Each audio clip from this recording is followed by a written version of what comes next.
नमस्कार मित्रों, human blood और ब्लड ग्रुप से एक नंबर का पर्सन हर बार ग्रुप डी में बनता है, तो चैनल को सब्सक्राइब जरूर कीजिए। यहाँ से एक नंबर का पर्सन आपको जरूर देखने को मिलेगा। चलिए शुरू करते हैं।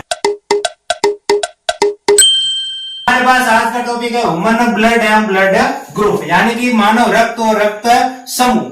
मानव रक्त मानव का वह अभिन्न अंग जिसके जगह पर कोई ऑप्शन नहीं है, यानी कि रक्त की जगह पर कोई भी वस्तु काम में नहीं आ सकती है, उसके बारे में हम आज बात करेंगे। यह एक संयोजी ऊतक है, यानी कि यह एक प्रकार का ऊतक है। ये अलग अलग कोशिकाओं से मिलकर बना हुआ होता है। अब जो हमारा मानव रक्त होता है उसका कार्य क्या होता है, यहाँ से भी एक पर्सन बन सकता है। कार्य, मानव रक्त का कार्य होता है भोजन और अपशिष्ट पदार्थों का परिवहन, यानी कि जो भी हमारे शरीर में भोजन हम खाएंगे वो पचित रूप में खून के द्वारा, रक्त के द्वारा ही हमारे शरीर के अन्य कोशिकाओं तक पहुंचता है। और जो हमारा ऑक्सीजन है, जो हमारा कार्बन डाइऑक्साइड है, वो भी शरीर में रक्त के द्वारा ही लाया और ले जाया जाता है। अपशिष्ट पदार्थ, जिसे हम यूरिक पदार्थ भी कहते हैं या फिर हम मूत्र भी कहते हैं, वो भी रक्त के द्वारा ही एक जगह से दूसरी जगह पर जाता है और फिर उत्सर्जित किया जाता है। अब देखते हैं कि रक्त के घटक यानी कि खून के अंदर क्या क्या वस्तुएं होती है, यानी कि कौन कौन सी कोशिकाएं उपलब्ध होती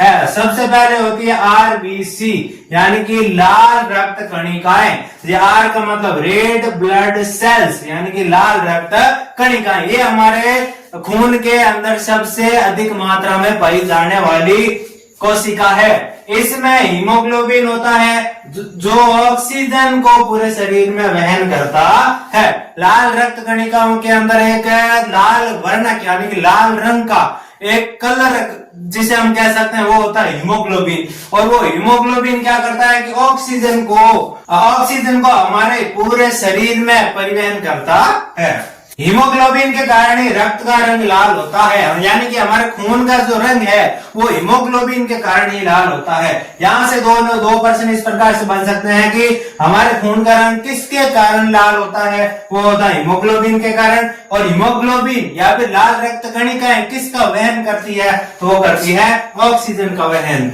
अब दूसरी कोशिका हमारे खून के अंदर होती है WBC, जिसे श्वेत रक्त कणिकाएं भी कहते हैं। यह कोशिकाएं संक्रमण से उत्पन्न होने वाले रोगों से बचाती है। इसको हम रोग प्रतिरोधक क्षमता वाली कोशिका भी कह सकते हैं, क्योंकि जो भी हमारे शरीर में संक्रमण होता है वायरस द्वारा या फिर बैक्टीरिया द्वारा, उसको ये लड़ता है और उससे हमें बचाता है, यानी कि WBC।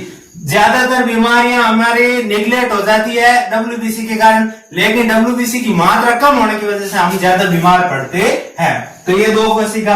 और तीसरी कोशिका होती है प्लेटलेट, जिसे हम पट्टिकाणु भी कहते हैं। कभी डेंगू रोग के मरीज को कहते हुए सुना होगा कि भाई हमारी प्लेटें घट गई है, तो कहने का मतलब वहां पर प्लेटलेट्स की मात्रा क्या हो जाती है, कम हो जाती है। इसका काम क्या होता है, यह कोशिकाएं रक्त का धक्का बनाती है, चोट लगने पर रक्त को रोकती है। मान लिया हमारे को चोट लगी और उसकी वजह से खून बह रहा है, तो उस खून बहने की जगह पर ये प्लेटलेट्स की कोशिकाएं या कण आ जाते हैं और उसकी जगह पर एक धक्का यानी कि एक रुकावट पैदा कर देते हैं, जिसके कारण खून जो है बहना बंद हो जाता है। तो ये काम है इस प्लेटलेट्स का, यानी कि खून को रोकने का काम करता है। इसकी कमी से खून रुकेगा नहीं, और खून रुकेगा नहीं तो व्यक्ति की मृत्यु भी हो सकती है। तो कहने का मतलब ये एक जीवनदायिनी कोशिका भी हो सकती है। रक्त का चौथा घटक जिसे हम प्लाज्मा कहते हैं, यह रक्त का तरल पदार्थ है जिसमें कई प्रकार के प्रोटीन, तत्व और हार्मोन उपस्थित होते हैं। कहने का मतलब ये हुआ कि जो भी हमारा रक्त है वो तरल यानी कि पानी की तरह, द्रव्य की तरह चलता है, तो वो इस प्लाज्मा की वजह से होता है। इसी के अंदर जो सारा के सारा है कि प्रोटीन, तत्व और जो भी हमारे ग्रंथियां हार्मोन स्रावित करती है, वो सब के सब इस प्लाज्मा के अंदर ही करती है। तो प्रश्न यह बनेगा, जो हमारा जो हार्मोन है वो किसमें स्रावित होता है, तो प्लाज्मा के अंदर स्रावित होता है। अब हम बात करते हैं ब्लड ग्रुप के बारे में, इससे एक नंबर का प्रश्न जरूर बनेगा। ब्लड ग्रुप जिसको हम रक्त समूह भी कहते हैं, यह 4 प्रकार के होते हैं, यानी कि हर एक मानव के लिए अलग अलग ब्लड ग्रुप होता है, यानी कि एक समूह होता है खून का, और हर व्यक्ति में अलग अलग होता है। तो ये 4 प्रकार के हो सकते हैं, या तो A होगा, या B होगा, या फिर AB होगा, या फिर O होगा। क्या हर एक व्यक्ति में अलग अलग होगा और इन चारों में से एक ब्लड ग्रुप उसमें पाया जाता है। सबसे पहले बात करते हैं ए ब्लड ग्रुप की। ए ब्लड ग्रुप में भी दो प्रकार के ब्लड ग्रुप होते हैं, ए प्लस और ए माइनस। हमने देखा होगा कि हमने सुना हुआ होगा कि ए प्लस ए पॉजिटिव और ए नेगेटिव। तो नेगेटिव का मतलब माइनस वाला और पॉजिटिव का मतलब प्लस वाला। अब इसका मतलब क्या होता है? देखिए ग्रुप तो ए ही है, देखिए मेन ग्रुप तो ए ही है, लेकिन यहाँ पर प्लस और माइनस का मतलब यह होता है जो हमारा RH है जिसको हम प्रोटीन कहते हैं, और जो रक्त के लाल रक्त कोशिकाओं के ऊपर रहता है, वो प्रोटीन अगर उपलब्ध है तो प्लस हो जाता है, और वो प्रोटीन अगर अनुपस्थित है तो वो माइनस में हो जाता है। कहने का मतलब ये हुआ, अगर किसी ग्रुप के साथ RH जुड़ा हुआ है, प्रोटीन जुड़ा हुआ है, तो वो प्लस में हो जाता है, और प्रोटीन नहीं जुड़ा हुआ है तो वो हो जाएगा माइनस के अंदर। अब हम बात करते हैं ए प्लस। ए व RH एंटीजन उपस्थित होते हैं, यानी कि ए पॉजिटिव वाले के अंदर ए एंटीजन मतलब है, एंटीजन का मतलब होता है प्रतिरक्षा करने वाले पदार्थ, यानी कि ए प्रतिरक्षा करने वाले पदार्थ, और RH यानी कि प्रोटीन जो शरीर की रक्षा करते हैं, उनका जो समूह होता है वो साथ में है तो प्लस हो जाएगा। ए माइनस का मतलब होता है ए एंटीजन तो उपलब्ध है, लेकिन जो हमारा RH है जो प्रोटीन है वो उसमें नहीं होता, तो ए माइनस में हो जाएगा। अब बात करते हैं बी ब्लड ग्रुप की। बी ब्लड ग्रुप में बी पॉजिटिव जो होता है कि बी और RH दोनों उपस्थित होते हैं, यानी कि बी जो प्रतिरक्षा करता है, बी जो शरीर की रक्षा करता है, RH यानी कि वो प्रोटीन जो शरीर की रक्षा करता है, दोनों साथ में है तो वो पॉजिटिव हो जाएगा। अगर केवल बी एंटीजन है और RH एंटीजन नहीं है तो वो नेगेटिव हो जाएगा। तो हमने सुना होगा बी पॉजिटिव बी नेगेटिव, इसका मतलब यही होता है। बात की एक ही बात है कि अगर प्रोटीन साथ में है ग्रुप के साथ तो पॉजिटिव, अगर प्रोटीन अगर ग्रुप के साथ नहीं है तो वो नेगेटिव। दो ही बात होती है मैन। अब हम बात करते हैं तीसरा ब्लड ग्रुप हमारा ए बी ब्लड ग्रुप के बारे में। ए बी ब्लड ग्रुप में भी दो होते हैं, प्लस और माइनस। प्लस वाला वही जिसके साथ प्रोटीन उपस्थित होता है RH वाला, और माइनस वाला वही जिसके साथ प्रोटीन अनुपस्थित होता है RH वाला। यानी कि ए बी प्लस का मतलब हुआ ए बी RH सभी के सभी एंटीजन उपस्थित होते हैं, जिसमें वो होता है A B plus. A B minus का मतलब होता है ए और बी तो एंटीजन उपस्थित होते हैं लेकिन RH अनुपस्थित होता है।